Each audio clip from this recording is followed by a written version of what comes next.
श्री रामचंद्र जी की जय। देखिए, भगवान रामचंद्र जी ने श्रृंगवेरपुर में ठहराव लिया। वहाँ पे माता गंगा का उन्होंने स्नान किया, उनसे सारे श्रम उनका दूर हुआ। और वो नर लीला कर रहे हैं भगवान रामचंद्र जी। वो अपने सीता जी को, लक्ष्मण जी को, सुमंत्र को, सबको गंगा की महिमा बता रहे हैं। अब देखिए, वो भगवान रामचंद्र जी जब निषाद राजगुरु ने यह खबर पाई कि रामचंद्र जी आ रहे हैं, तो वो कंद मूल फल ले लेकर डलियों में भर भर के लोगों के साथ लेकर, बंधु बांधवों के साथ लेकर के, हृदय में हर्ष नहीं समा रहा था। रामचंद्र जी के पास वो दंडवत करके भेंट सामने रखकर वह अत्यंत प्रेम से प्रभु को देखने लगा। श्री रघुनाथ जी ने स्वाभाविक स्नेह के वश होकर उसे अपने पास बैठाकर कुशल पूछी। और निषाद राज ने उत्तर दिया कि हे नाथ, आपके चरण कमल के दर्शन से ही कुशल है। आपके चरण अरविंद के दर्शन कर आज मैं भाग्यवान पुरुषों की गिनती में आ गया हूँ। हे देव, यह पृथ्वी, धन और घर सब आपका है। मैं तो परिवार सहित आपका नीच सेवक हूँ। अब कृपा करके सिंगवेरपुर में पधारिए और इस दास की प्रतिष्ठा बढ़ाइए, जिससे यह सब लोग मेरे भाग्य की बड़ाई करें। श्री रामचंद्र जी ने कहा, हे सुजान सखा, तुमने जो कुछ कहा सब सत्य है, परंतु पिताजी ने मुझको और ही आज्ञा दी है। उन्होंने कहा, मैं आज्ञा से बंधा हुआ हूँ। मैं ग्राम शहर कहीं पे नहीं रह सकता हूँ। और 14 वर्ष के जो वनवास मुझे मिला है, उसमें एक व्रत है। व्रत और वेश धारण करके मुनियों की योग आहार करते हुए वन में ही मुझे रहना है। मैं नगर में नहीं जा सकता, वन मुझे रहना ही होगा। और गांव के भीतर निवास करना मुनियों के योग उचित नहीं है। यह सुनकर गुरु को बहुत दुख हुआ, बहुत अथाह दुख हुआ। इतना कष्ट, इतना तप रामचंद्र जी ने किया। श्री रामचंद्र जी लक्ष्मण जी और सीता जी के रूप को देखकर गांव के स्त्री पुरुष प्रेम के साथ चर्चा कर रहे हैं। कोई कहती है, सखी कहो तो ये माता पिता कैसे हैं जिन्होंने ऐसे बालकों को वन में भेज दिया है। अब कुल भूल की स्त्रियां जो है, जो निषाद राज के जितने परिवार के लोग हैं, सब लोग, जितनी स्त्रियां उनको देख रही हैं, स्त्री पुरुष सब वही बोल रहे हैं कि अरे इनके माँ बाप कैसे हैं जिन्होंने इनको वन भेज दिया है। राजा ने अच्छा ही किया, इसी बहाने हमें भी ब्रह्मा ने के नेत्रों का लाभ हो गया। तब निषाद राज ने हृदय में अनुमान लगाया कि अशोक के पेड़ को उनके ठहरने के लिए मनोहर समझा। फिर उन्होंने अशोक के वृक्ष के नीचे उनको ठहरने का स्थान बनाया। उसने श्री रघुनाथ जी को ले जाकर के स्थान दिखाया। श्री रामचंद्र जी ने देखकर कहा कि यह सब प्रकार से सुंदर है। पूर्ववासी लोग जोहार वंदना करके अपने अपने घर लौटे और श्री रामचंद्र जी की संध्या करने पधारे। अब देखिए, सब लोग अपने अपने घर चले गए। रामचंद्र जी संध्या करके पधारे, मतलब वो पूजा पाठ करने लगे। गुरु ने इसी बीच कुश और कोमल पत्तों की कोमल और सुंदर साथरी सजाकर बिछा दी और पवित्र, मीठे और कोमल देख देख कर दोनों में भर भर कर फल, मूल और पानी रख दिया। अथवा अपने हाथों से कंद मूल दोनों हाथों में भर भर के वो रामचंद्र जी के सामने रखे।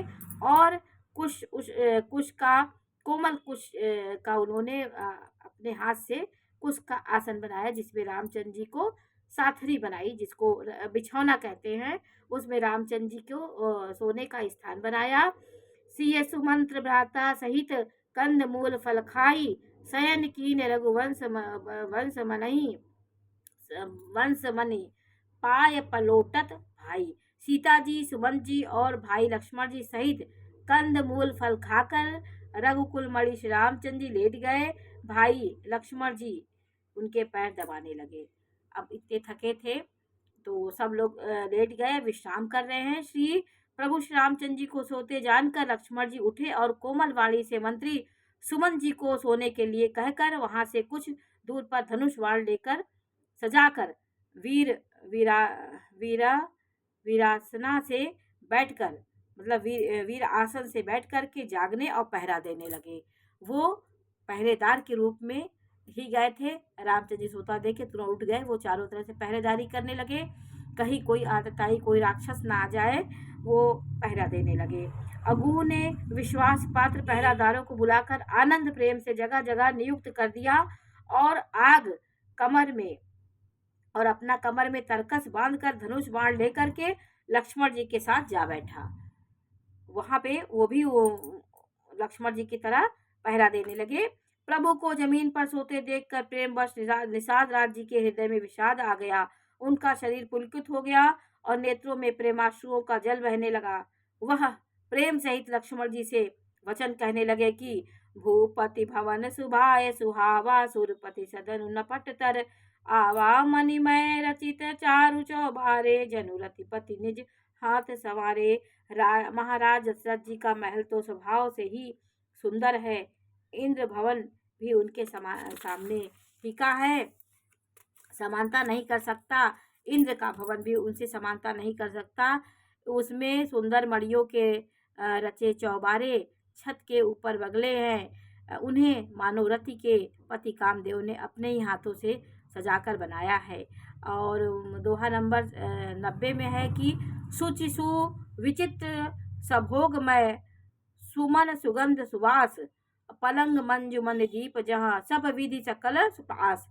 जो पवित्र बड़े ही विलक्षण सुंदर भोग पदार्थों से पूर्ण और फूलों की सुगंध से सुवासित है, जहाँ सुंदर पलंग और मड़ियों के दीपक है तथा सब प्रकार का पूरा आराम है, जहाँ ओढ़ने बिछाने के अनेक वस्त्र तकिए गद्दे जो दूध के फेन के समान कोमल निर्मल और सुंदर है, वहाँ उन चौबारों में श्री सीता जी और श्री रामचंद्र जी रात को सोया करते थे और अपनी शोभा से रति और कामदेव के गर्व को हरण करते थे। वही सीताराम श्री राम जी आज घास फूस की साथरी पर थके हुए बिना वस्त्र के ही सोए हैं। ऐसी दशा में वे देखे नहीं जाते। माता पिता कुटुंबी पुरवासी प्रजा मित्र अच्छे शील स्वभाव के दास और दासियां सब उनकी अपने प्राणों की तरह सार संभाल करते थे। वही प्रभु श्री रामचंद्र जी आज पृथ्वी पर सो रहे हैं। इनके पिता जनक जी हैं, जिनका प्रभाव जगत में प्रसिद्ध है। उनके ससुर इंद्र के पिता मित्र रघु राज दशरथ जी है और पति श्री रामचंद्र जी है। वही जानकी जी आज जमीन पर सो रही हैं। विधाता किसको प्रतिकूल नहीं होता। सीता जी और रामचंद्र जी क्या बन के योग्य हैं। लोग सच कहते हैं कि कर्म ही प्रधान होता है। बोलो सियावर रामचंद्र जी की जय।